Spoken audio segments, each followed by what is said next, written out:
Regenerative economic permaculture cooperation consists of social and biological economies integrating and working in concert with each other by utilizing the scalable and natural systemic processes of our reality in order to synergize as networked yet sovereign communities and individuals. Much like Native Americans utilize the entire buffalo when they hunt, or how a farmer will make all efforts to maximize yield, permaculture and cooperative philosophy aims to maximize its harmony with nature as much as possible in order to sustain healthy resources for both vitality and recreation. Welcome to Residence Building Roots, a podcast produced by the Village Cooperative, an urban farm co-op in Salt Lake City, Utah. We are working to decentralize food production systems by creating hubs that provide fresh produce to communities within a 3-block radius. To learn more about permaculture or get involved, text or call us at 385-228-8603. Go online at createthevillage.org or on social media, Instagram @Village Cooperative.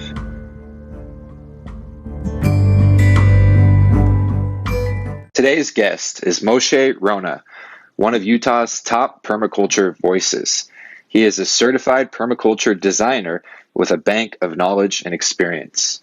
A true wizard, one might say. Please bear with us as there are a few technical glitches with the audio. It is not unlistenable, though. There are just a few spots where the audio is not up to ideal quality. Please bear with us and enjoy the conversation.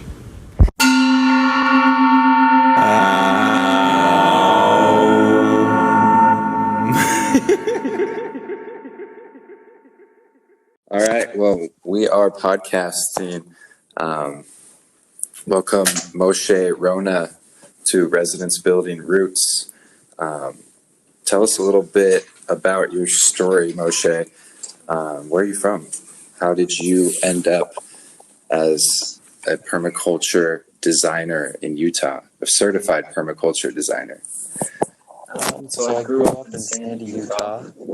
Spent 29 years of my life just living the normal American dream, going to school, went on an LDS mission, became a professional consumer, and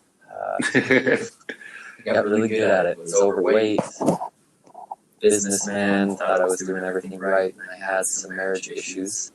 Mm-hmm. Well, let's take it back just a little bit. Yeah. You grew up in Utah, an LDS mission. That's like a church mission, right? Yep, the Church of Jesus Christ of Latter-day Saints. Cool. So I bring that up because I had a very narrow focus on life. I thought life was just a linear list of check boxes, go from one to the next. Uh-huh. And so when I went through some marriage issues and a divorce, I felt like I had my legs cut out from underneath me. Mm-hmm. And that was my goal. It's eternal marriage, my family. And since I didn't have that, I thought, what else isn't real in my life? And so I kind of threw my hands up to life and said, I'm going to forget everything I know and open myself up to learn new things. And at that point, my brother and his family invited me into their home and started introducing me to all sorts of beautiful subjects, fermented foods. I started taking emotional release classes to deal with my own issues. And at that time, permaculture came in. And it was the tastiest, most fulfilling thing I'd ever heard. My brother would run out because he was taking Jeff Lawton's online course. He's like, you gotta hear this thing. Yeah. This cool thing about ponds. So you had this worldview and that you bought into that basically broke, or did you kind of have an underlying feeling that maybe things weren't linear? How, without maybe going into detail you're uncomfortable with, but what was the break point like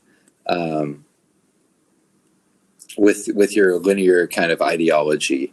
Can you describe that a little bit? So yeah, that's the way that I thought. I thought it was linear until that my marriage broke, and I just allowed everything to break. In my own psyche, in my own world, I just started to break everything. For example, I was a business owner of a technology company called Key, Mm-hmm. and I left the company for $5,000, had $30,000 of my own money in it. I just started breaking and giving away everything that I thought was important, and created a lot of space. It was very empty. So at that point, these things that started to come in, they were all non-linear concepts, emotional release. Well, these feelings that I have, we're talking about when I was 5 years old, but that was so long ago. And were you harboring resentment towards God or your parents or teachers or I just know for me, because I grew up LDS as well, and I just had more of a nihilistic phase, and so I'm just amazed that you were able to create that space to allow permaculture and kind of a new worldview to come in without being angry, I guess, because that's just me though. But that's awesome. So there's definitely anger, but there was this underlying sense of excitement and courage. Even though I felt empty, felt broken, I was kind of excited to explore new things. There was this permission that I now had to go explore the world. mm-hmm. I wasn't held captive by my marriage. I wasn't held captive by these belief systems. And I didn't go crazy and become some horrible drug addict. I just started kind of breaking my own rules and breaking all these rules that parents, religion, bishops, society put on me. Mm-hmm. And the more that I worked in curved lines instead of straight lines, all this really neat information started to come in. And again, it was very nonlinear. And so it was a struggle in my mind to kind of get a new world or new view of the world, and to start realizing how everything was interconnected. And that's where permaculture came in. It showed me that everything was connected. Mm-hmm. The land that I lived on, what food I ate, where my nutrition came from, how I worked with community, and my mind was just exploded. Mm-hmm. And I started on this path that I could not go back on. And I still today, I'm just craving more and more knowledge, more information, more connection, wanting to see how everything is interconnected. And not from some like hippie way of we're all one, which is great, but really seeing how we're all one. That we breathe the same air, that we have similar issues, that when you feel sad and I feel sad, we can now relate to each other. And so I just went gung-ho and followed that new passion of connecting to life. The term that I thought of is rewilding. If you grow up in a worldview of separation, whether it's religious or not, you're kind of incubated in this container, and there's a rewilding once you realize that we are connected to the entire universe and the entire earth and all of its cycles and all of its chaos, really. And it's wild. It's so wild. And the curiosity, that's what's so cool about permaculture and really the scientific method, if you think about it in its pure form of curiosity, is once you figure out, kind of discover something new, maybe for yourself or a general discovery, it gets you going, because a good discovery there'll be two more questions. And that's kind of what you're getting at, I feel, is you encountered this new wild earth and universe and reality where the soil is alive and everything is alive, and you're not separate from it.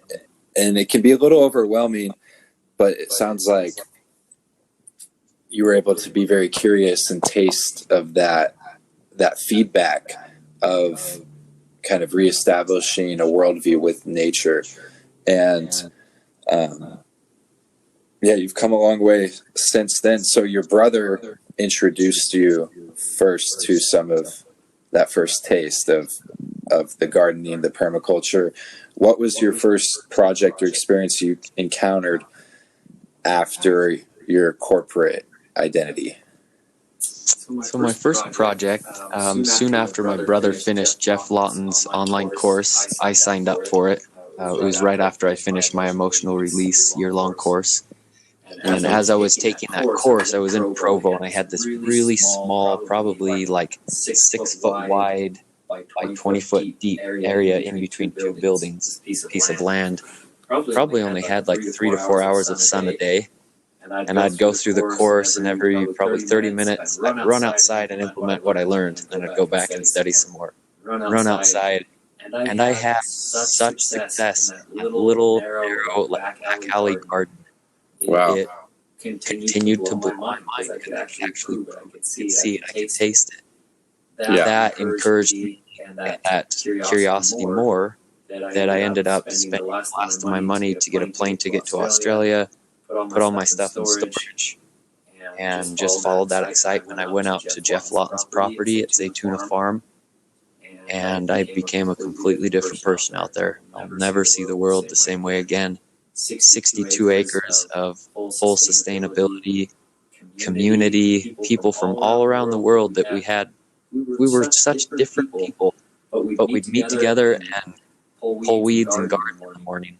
Mm-hmm. And I found that I have more in common with any person out there than we have differences, if that makes sense. Mm-hmm. We would garden together, we'd eat together, but our stories were completely different. Our interests were very different. But that common thread of soil and food, I felt like I could connect with anybody in the whole world.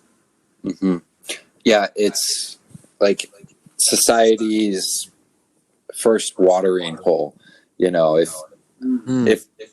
if you're not trying to defend your family or community and you're open to talking to some neighbors, and the first thing we got to do is kind of get some food. And so, I mean, recreational activity, this is something that I trip out on. One of those words that I'm not sure we're using right, or maybe I want to use differently, is recreate. And we think about a recreational activity as usually like boating or biking or hiking, and it's not something. Your creation isn't necessarily benefiting anybody but yourself, but I just think it's like a gross misunderstanding of what that term might actually mean. Is we are recreating something that nature already does, is grow food, and it's not necessarily work, because you wouldn't call it a recreational activity. I don't know. I think it's cool. I love that. Yeah. And that's the beautiful thing about rewilding or reestablishing your relationship with nature in general, is you realize that the planet never really stops working. My body never really stops working. These plants really never stop growing. You know, these cycles all keep going. And then if you can figure out how to surf into them a little bit and become attuned with them, it's back to kind of the principle of work smart, not hard, you know, and that's where you are laboring, but you're also communing, and that's where it's just beautiful. It kind of transcends, you know, how we typically think about relationship and how we spend our time. And anyway, tell us more about Australia. Some of these experiences. On that point of work and play and recreating, my kids come to mind, and I noticed their activities when I got back from Australia. With that same concept you were talking about, how hard they worked. They labor in their play harder than anybody I've ever seen. They put a lot of effort into it. Yeah. And so it's interesting you bring that up, because I've tried to model myself after my kids to see how hard they work and they play, and I can bring that play into the gardening experience, and I happen to absolutely love it. So when I'm weeding or harvesting or playing with the plants and animals, I don't feel like I'm working, but it's a lot of effort. I'm tired at the end of the day. I'm fulfilled, I created something, and there's a yield to now share with other people. But I worked, I played, I recreated. Mm-hmm. And I love this idea of kind of gamifying things.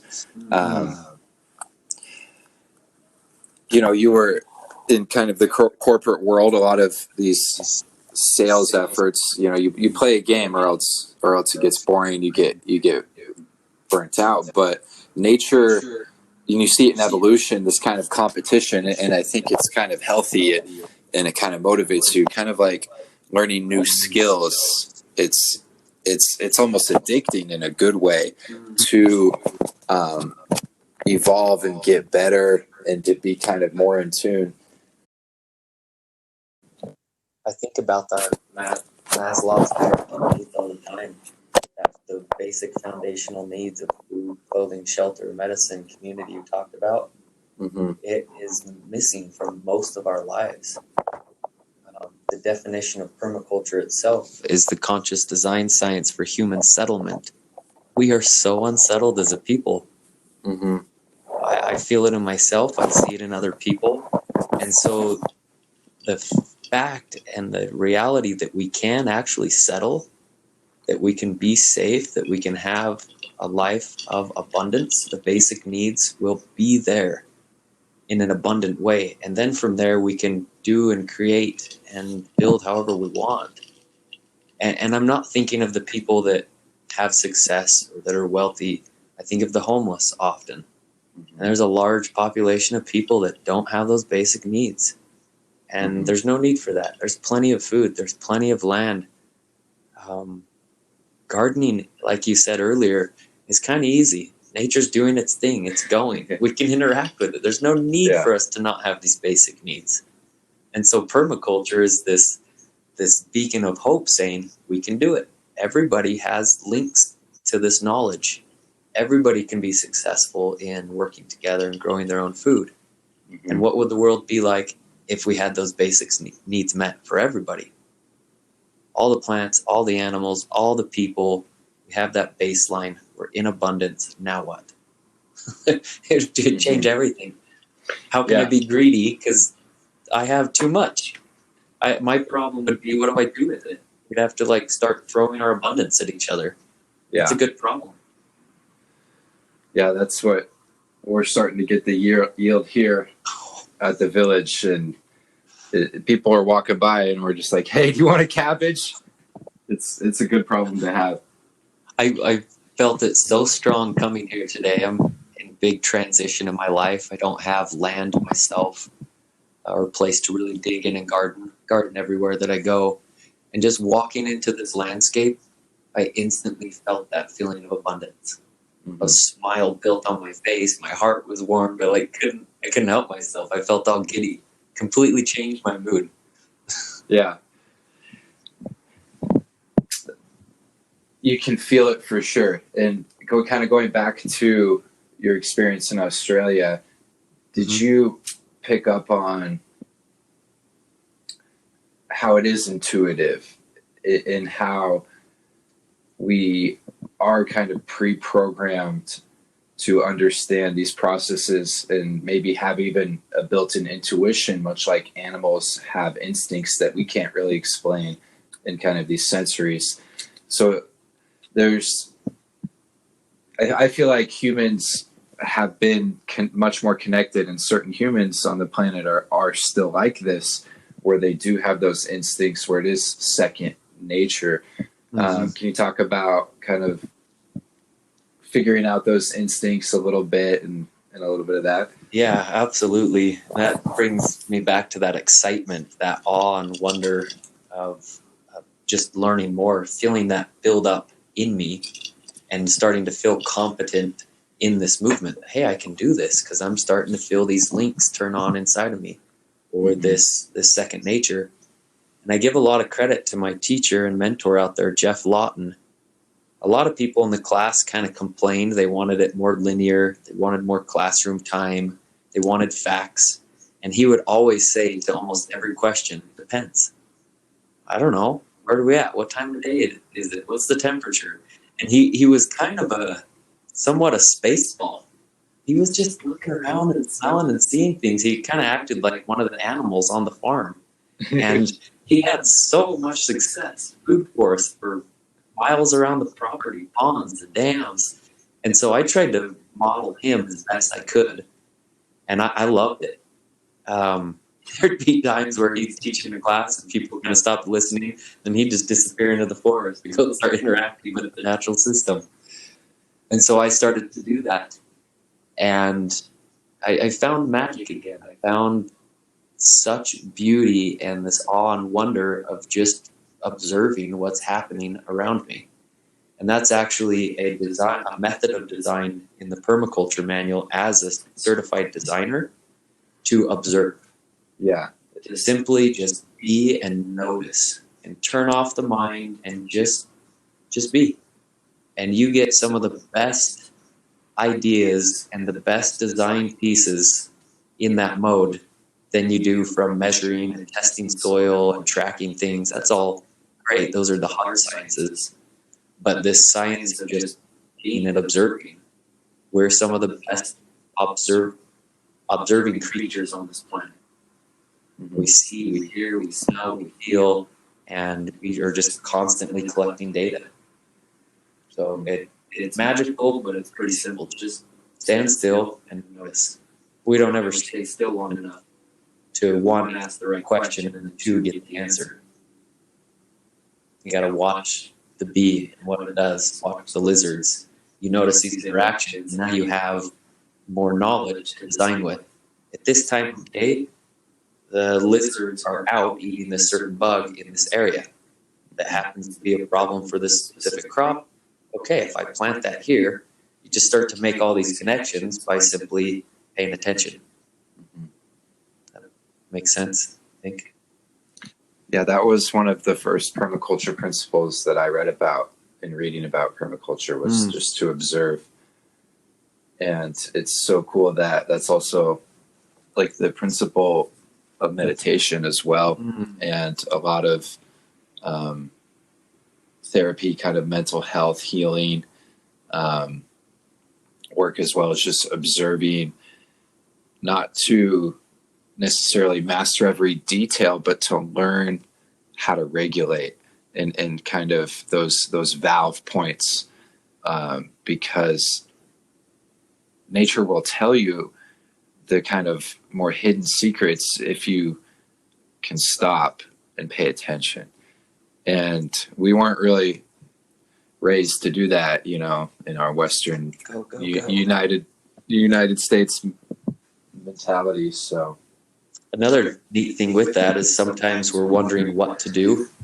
And if we sit around long enough and observe, sometimes we don't have to do anything.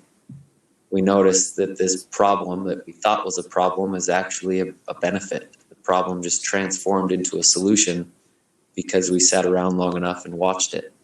Or it fixed itself. We didn't actually have to take that dead branch off of the plant because a certain animal that we wanted there came in and ate it. I don't know the exact example. So that observation of seeing those valve points and knowing how to interact with them, sometimes doing nothing is the best thing, and our problem solved. Well, I think our ingenuity, kind of our masculinity, wants to reinvent the wheel and kind of go make the world spin. And the first principle of observation allows you to see that, what's the quote? Everything takes care of itself in time with nature. There's some beautifully elegant quote. I can't remember who said it, but when you see that the natural processes already come full circle and you stop and observe that, you can learn how to kind of, it's like surfing. You're not actually trying to create the wave, you're trying to catch the wave, and you have to sit and watch and kind of time it almost. And if you're relearning how to integrate yourself with nature through permaculture, you can see when it rains, the certain conditions, so you don't have to kind of double the work.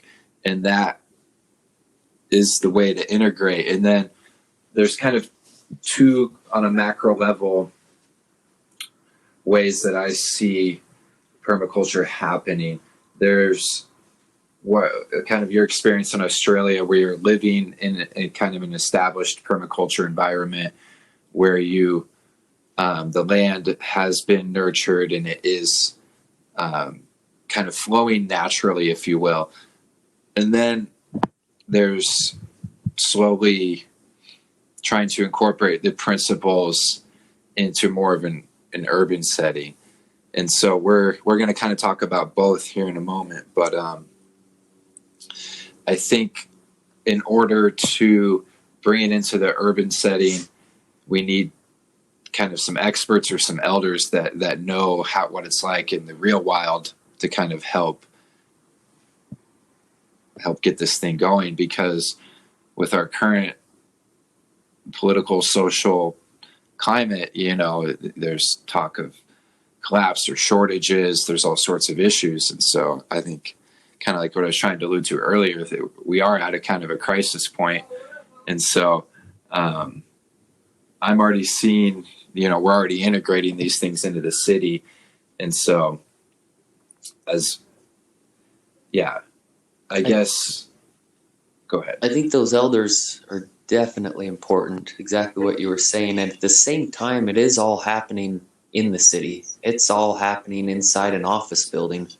Sometimes it's just too small. We can't see it. It's not loud enough in our face, like a peacock. You definitely hear that, or a turkey. You're paying attention.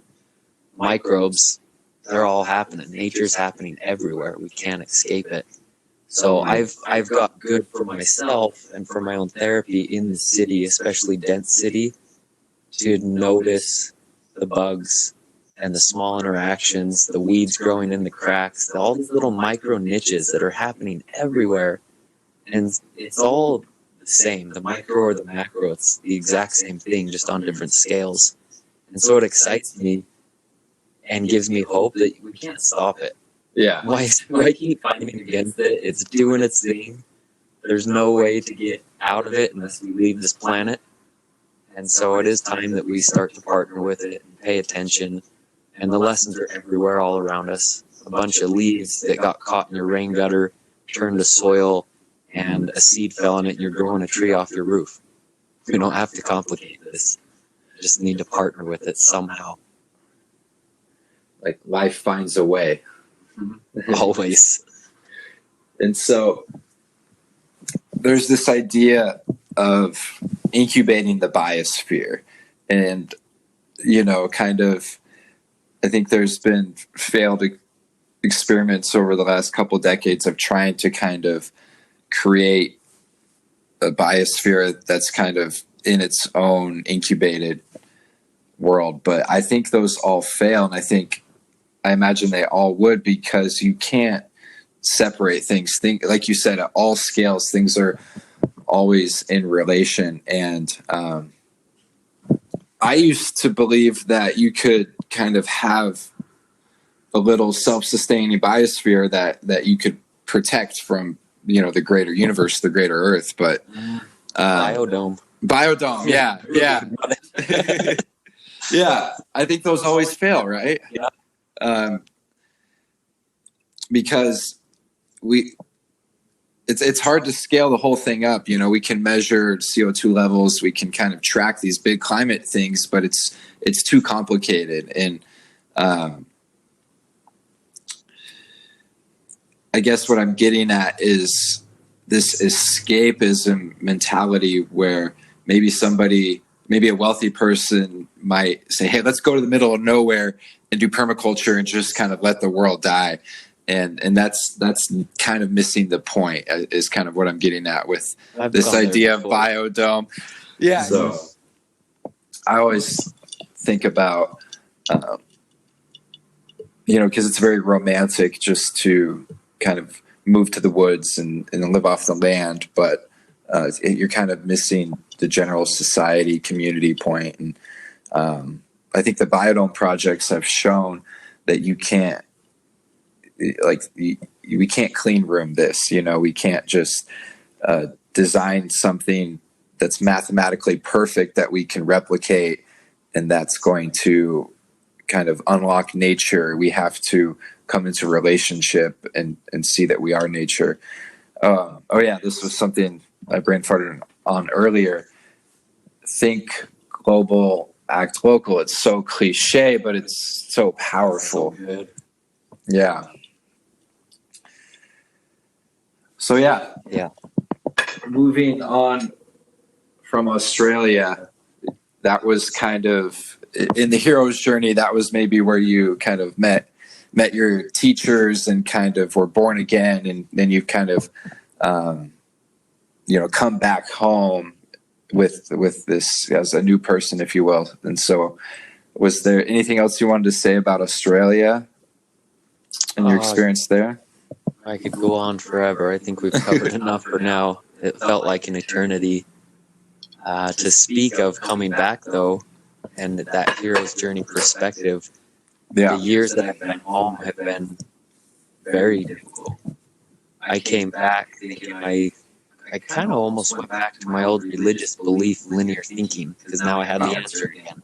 It was now permaculture. And so I came back very linearly trying to apply it, that I can fix everything. Yeah. We have the answer. This makes sense. Let's all get on board and live in abundance and live this romantic story. Let's go. And that wasn't the case. And I got knocked down, integrated more and more into this world. And we talk about the natural world. I've had to join the communal world of people. And that's kind of hard for me. I deal much better with plants and animals, kind of a lone ranger. And so learning how to work with community, learning how to teach each other and find out how to schedule together and how to work together and how to find land together has been a challenge. And I feel like I'm kind of just coming out of it the last month or so. Oh, wow. And starting, it's been a long time. I've moved so many times, still looking for that grounding space where I can really dig in, grow a taproot. And my goal is to plant trees that will be harvested in 100 years from now. Yeah. That excites me. But I've left a wake of gardens and food forests behind me. And I do feel like I will find a more permanent landscape for me. But learning how to integrate with the city and to work with people and to apply these permaculture principles in all aspects of life has been very beautiful and very rewarding. But it's been very difficult. So I went into nihilistic view pretty hard from the permaculture perspective. Interesting. Really? Yeah. Oh, isn't that so funny how you can be awakened or ignited, but not everybody shares that. It can be so hard to kind of come back to society and realize we're all on different planes, and for sure, I've definitely thought I've found the answer several times, and that integration is hard. But I think something that I've learned in kind of from some mental health therapy is distress tolerance. And I think it goes when I garden here and when I try to kind of the bureaucracy of society, it's like this machine that you don't quite know how it's working sometimes. And sometimes the feedback isn't aligned or is kind of hard to deal with. And it can hurt and you can be jaded. And I guess it's important to give yourself space to, see that it's hard to integrate. It's hard to love all of your neighbors. Sometimes the plants, don't grow right, but learning how to tolerate and then eventually be able to have fun with these building blocks of kind of the hard parts of life, I think is what it's all about. Particularly right now with the political unrest and things like that, it's like a lot of people I follow are saying the only way out is through. And yeah, I think getting back on our feet, reestablishing our relationship, not just with nature, but there's a little more, maybe more radical view. It's like, in a way, our societies are nature. It's not organic like we'd think of it, but there is a natural element to everything in the universe. And that's where I think the permaculture and the more natural community maybe struggles even more integrating with society. And yeah, man, I just props to you for coming over and for kind of getting back into the city a little bit. I know that when you have experiences with nature that are sacred and you kind of have a different worldview, it's hard to come back. I did experiences where I spent several months in the woods at a time in my early 20s, and you know, God, you really see how it all comes together. And part of me believes that our cities can be orchestrated, our societies, not necessarily our cities, can be orchestrated similarly. And like we were talking about earlier, we're all kind of stuck in these cities. Yes, it breeds innovation and technology, but at what cost? And we're kind of weighing that right now. Where It's almost this like perfect paradox that we're in, because it feels like we're cutting it so close. The end is coming, food shortage, whatever type of crisis. So it's like, this is really urgent. We know the right things. Let's do it. But there is all that space for the patience, cooperation, and these deeper principles that seem to always get put in front of us. It's the turn of kind of the antithesis before the synthesis. And I believe wholeheartedly that maybe part of the bridge that can synthesize, you know, the antithesis is kind of like the worst, the full test of whatever the hypothesis is. And it's like, it's almost like universe is saying, okay, humans, if you want to occupy planet Earth, you know, I really feel like we're in that antagonistic moment where the system is being strained to the point where it's almost supposed to break, and so we can synthesize. And here at the Village Cooperative, you know, we're trying to, one, grow food, two, share it for people in need, and then three, have kind of an alternative economy where we're not just money on money return, you know, where we're trying to just grow and expand our money, but where it's a sustainable economy built on more permaculture principles. And it's starting to emerge, especially as people are short on cash. You know, they need some food. They're willing to the barter economy is coming back a little bit.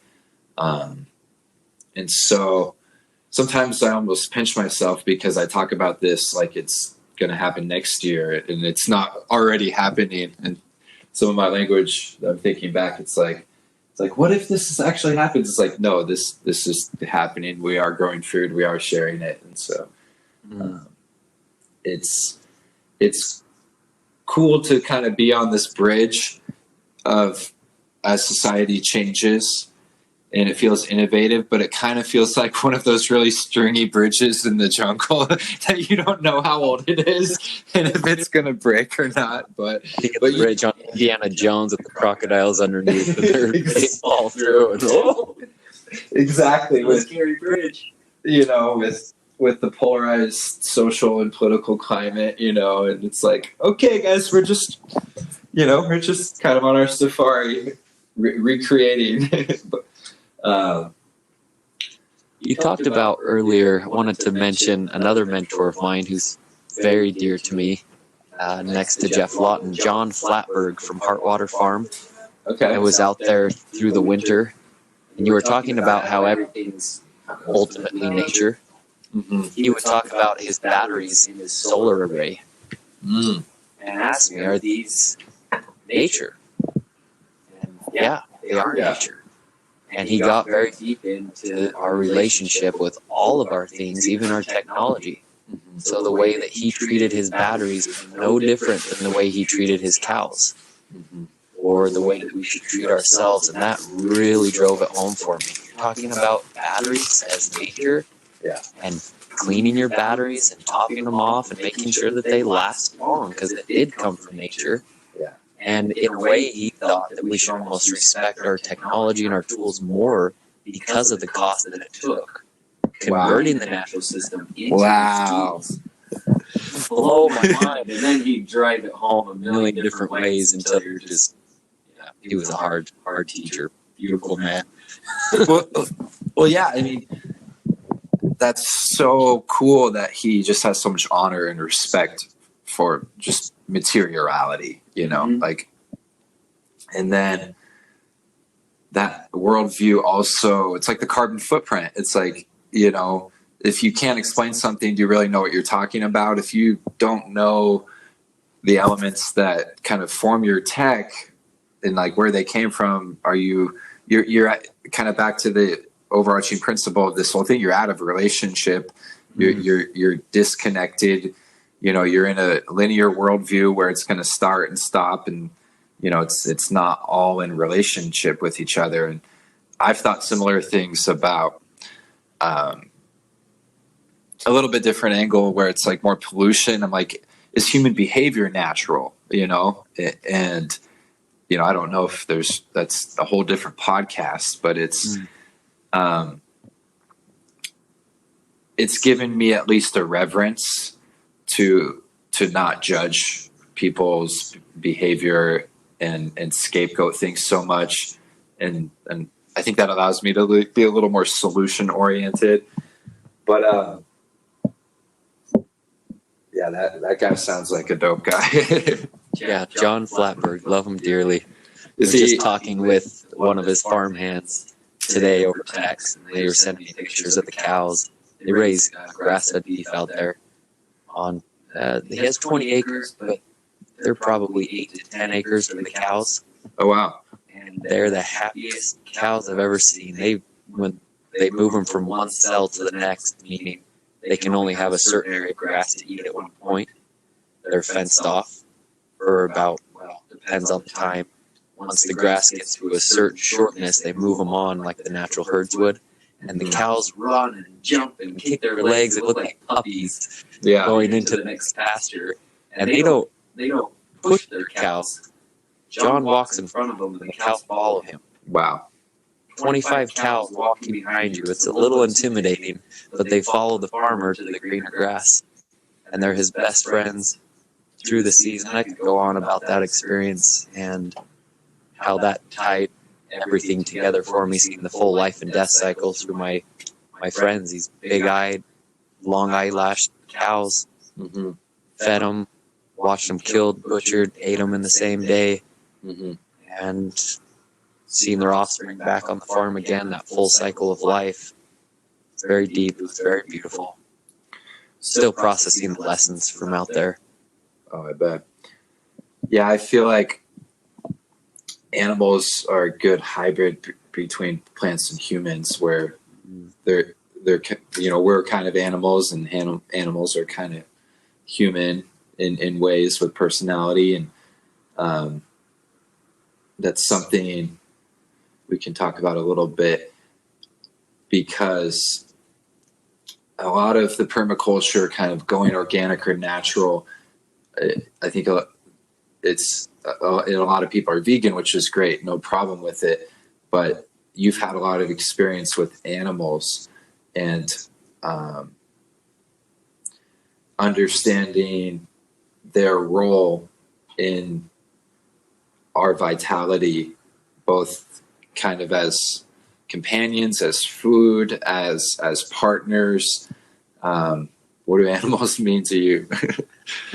Animals are probably the funnest part of permaculture for me. You just said you ate one, though.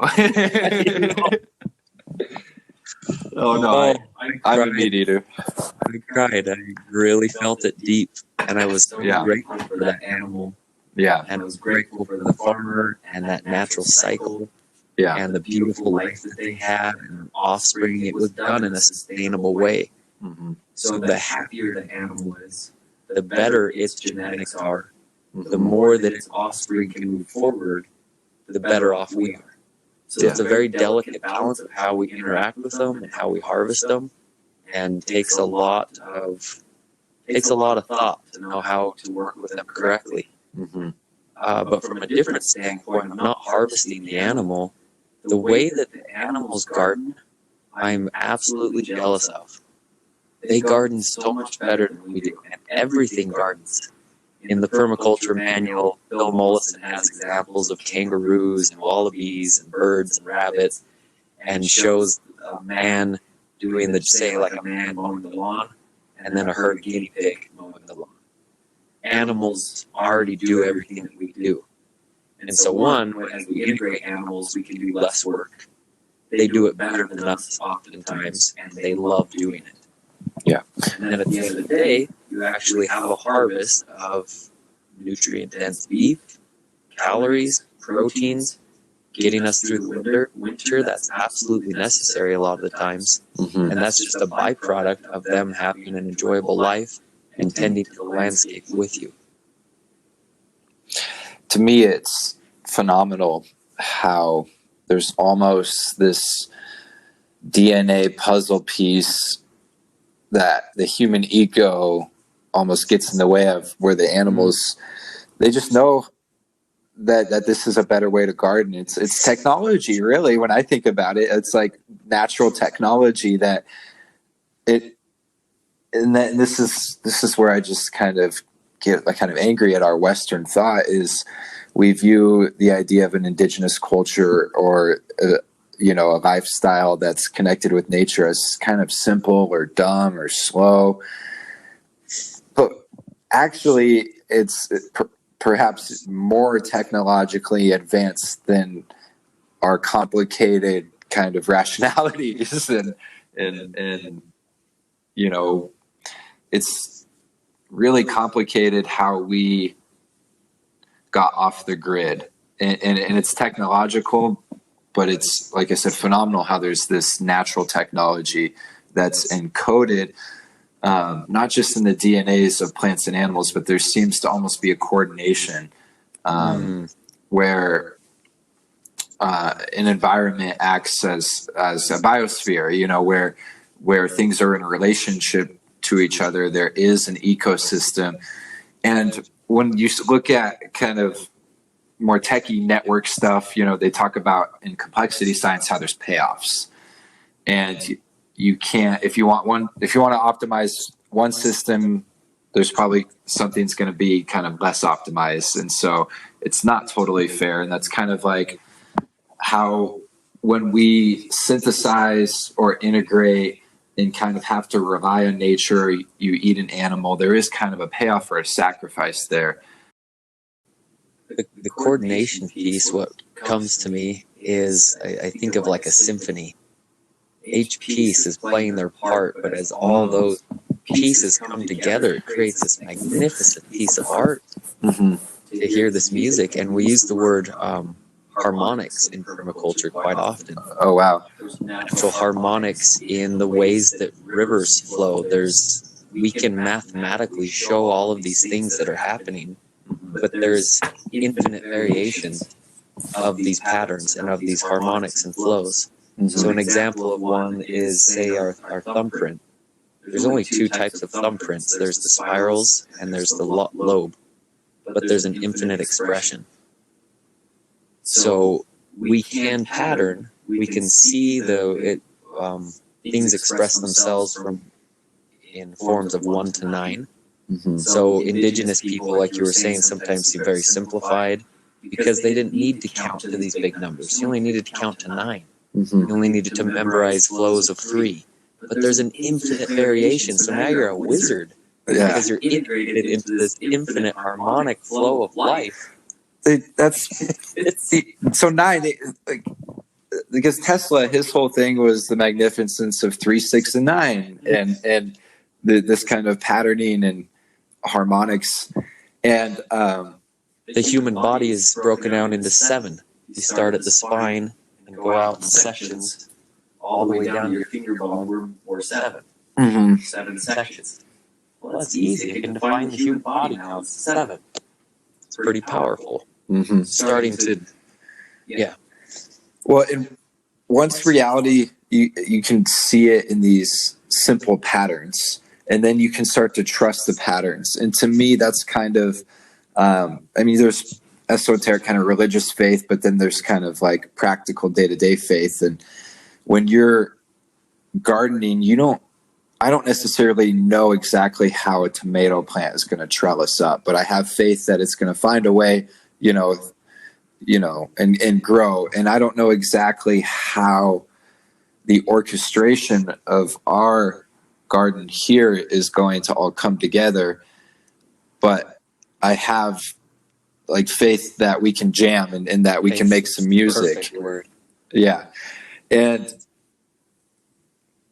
it kind of goes back to what we were talking about earlier, is once you taste a little bit of it, you have that pattern recognition, and then you have faith that you'll kind of stay with the song a little bit, but you don't know exactly how it's going to go. And this is kind of the difference between, say, more a linear approach, where if somebody's jamming in a band, they're memorizing every note and they're very kind of programmed, as opposed to maybe a more skilled musician who's able to just kind of feel it and flow with it and jam, understands the building blocks and the patterns. And that's what you were saying initially.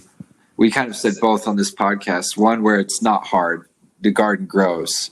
On the other hand, it is kind of hard, but once you learn a little bit of pattern recognition, it's like in a band, you just know how to, you can play the cowbell, and eventually you can learn, more instruments, but just start playing the cowbell.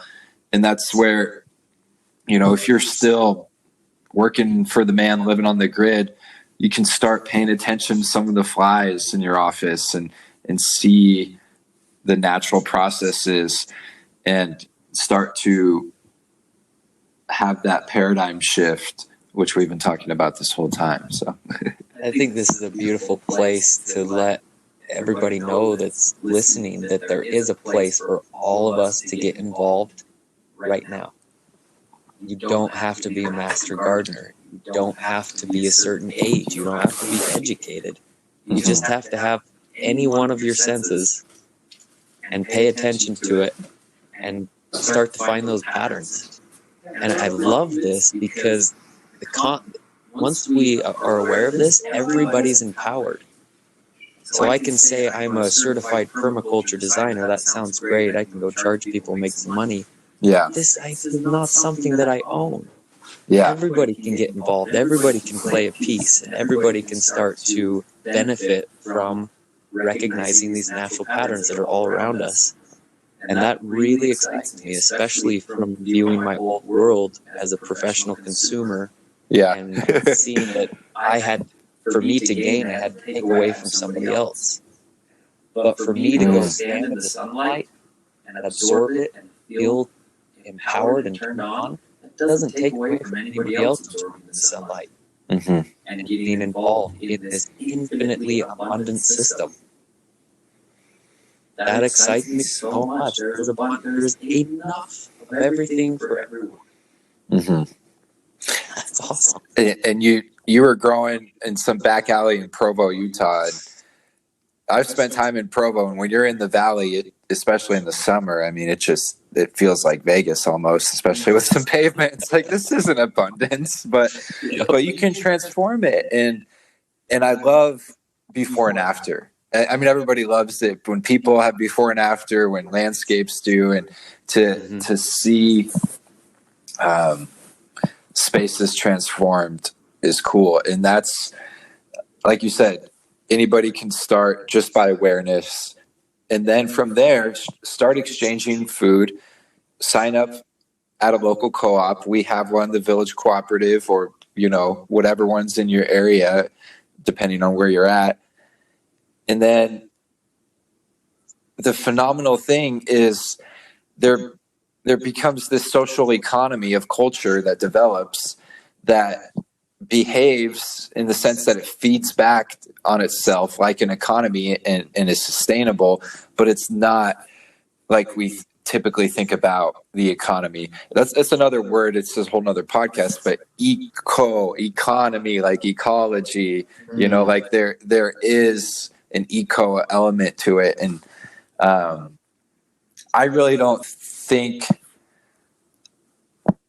that there has to be a big collapse. Well, of the old operating system, but this new operating system where the economy is more sustained and more humanistic and not this artificial idea that's separate from us. It's like all of a sudden I'm okay if it collapses, because I have some faith in that we have this bridge to land on. And it might be kind of wild at first, but we're on it together. And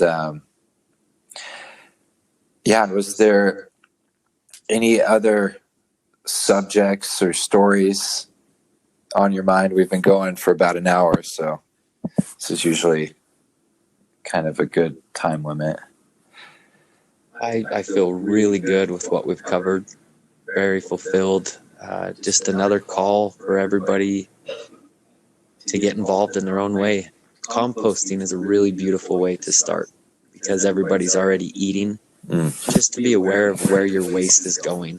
And if you don't have time to collect food or be a part of a CSA, you could at least donate your scraps to somebody. But be aware of where that's going. And that is a total gateway into everything that we've been talking about.